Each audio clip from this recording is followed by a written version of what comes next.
அண்மை செய்தி.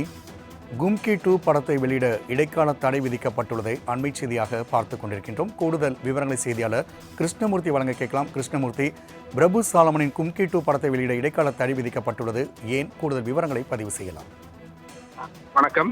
நடிகர் விக்ரம் பிரபு நடிப்பில் இயக்குனர் பிரபு சாலமன் இயக்கிய கும்கி படம் கடந்த 2012ஆம் ஆண்டு வெளியாகியிருந்தது.